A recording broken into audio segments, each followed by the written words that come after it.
اور بات صحیح بھی ہے۔ اس کتاب کی جو مقبولیت تھی، اس کا بات کا اس بات سے بھی اندازہ لگایا جا سکتا ہے کہ ایک بہت بڑے محرک محمد بن جرجیر الطبری، جو کہ صاحب فراش تھے، یعنی بیڈ ریڈن تھے، لیکن اس کے باوجود بھی انہوں نے اس کتاب کو منگوا کر کے اور پڑھا تھا۔ تو یہ کتاب اس طرح سے آپ دیکھ سکتے ہیں، یہ دروس الحکمت،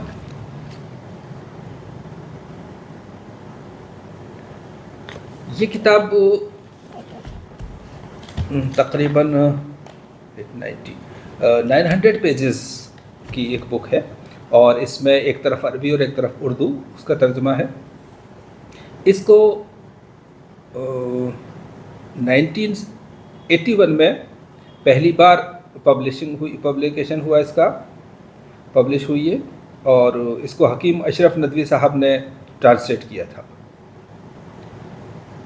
اس کتاب کے اندر نہ صرف پرانے جو یونانی اطباء تھے، جو اس دور کے عراق کے اطباء تھے، ایران کے اطباء تھے، ان کا ذکر ہے، بلکہ ہندوستانی جو آیورویدک کے طبیب تھے، وید تھے، جیسے چرک ہے، ششرت ہے، اور دوسرے جو بھی اطباء تھے، ان کی بکس کو بھی انہوں نے پڑھا تھا، سمجھا تھا، اور پھر ان کے طریقہ علاج کو بھی اپنی اس بک میں جگہ دی، ایکسپلین کیا۔ یہ ایک بہت بڑی فراخ دلی کی بات ہے۔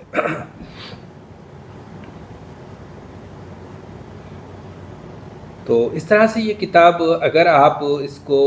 آج بھی فلسفی کے اعتبار سے پڑھتے ہیں تو یہ ایک بہت اچھی کتاب ہے، لیکن طب کے اعتبار سے پڑھتے ہیں تو بہت ساری جگہوں میں جو فارمولے ہیں وہ بہت کم ہیں،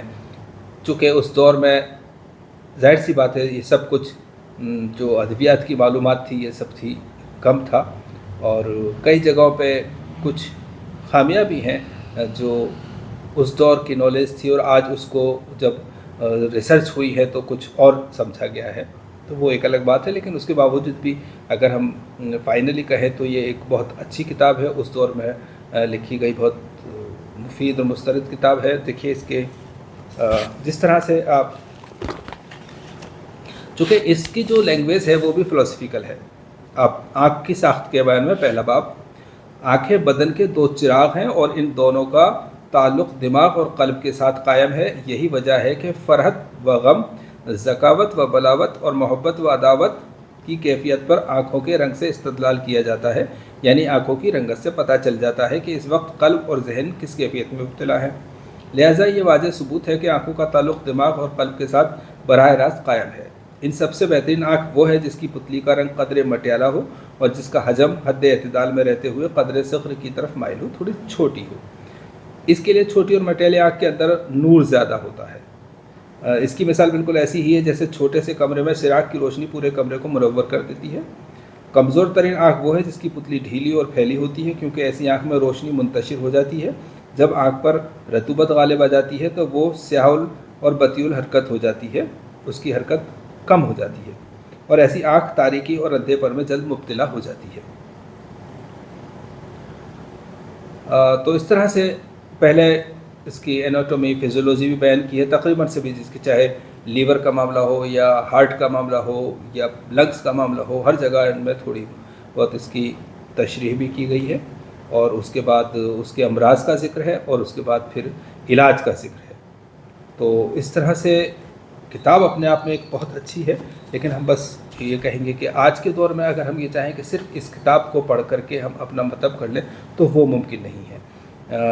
تو اس لیے اگر میں اس کتاب سے امپریسڈ ہوں اور میں یہ کہوں کہ آپ صرف یہ کتاب پڑھیں اور اس کتاب کی بنا پہ آپ پریکٹس کریں تو وہ بات ٹھیک نہیں ہے۔ یہ کتاب قابل تعریف ہے، اور نو ڈاؤٹ یہ امپریس کرتی ہے جب آپ پڑھتے ہیں تو، لیکن صرف پڑھنے کی نالج کے حساب سے آپ اس کو پڑھیں، بہت کچھ حاصل ہوگا، بہت کچھ جو اصل میں اس کتاب کو آپ اگر اس نظر سے پڑھیں کہ ایک کتاب پڑھنے سے آپ ارسطو کو پڑھ رہے ہیں، جالینوس کو پڑھ رہے ہیں، بقراط کو پڑھ رہے ہیں، یونا کو پڑھ رہے ہیں، ابن ماجہ کو پڑھ رہے ہیں، چرک کو پڑھ رہے ہیں، ششرت کو پڑھ رہے ہیں، اور اب یہ جو علی بن سہل ربن تبری کو پڑھ رہے ہیں، تو یہ ایک بڑی بات ہوگی۔ چونکہ اب آپ نے کتابیں پڑھنے کا سلسلہ شروع کر دیا ہے ماشاءاللہ، تو اس کتاب کو بھی پڑھیے۔ حالانکہ اس کتاب کو بہت ہی فرصت میں، اور جب بالکل آپ کے پاس فری ٹائم ہو تب پڑھیں، اور باقی مذہب کے حساب سے جو کتابیں پڑھ رہے ہیں ان کی اسٹڈی اپنے لیول پہ کرتے رہیں. پھر کبھی اس کے بارے میں جو ذہن میں آئیں گی باتیں تو نیکسٹ ٹائم کبھی پھر شیئر کریں گے انشاءاللہ. فی الحال اتنا ہی. اللہ حافظ.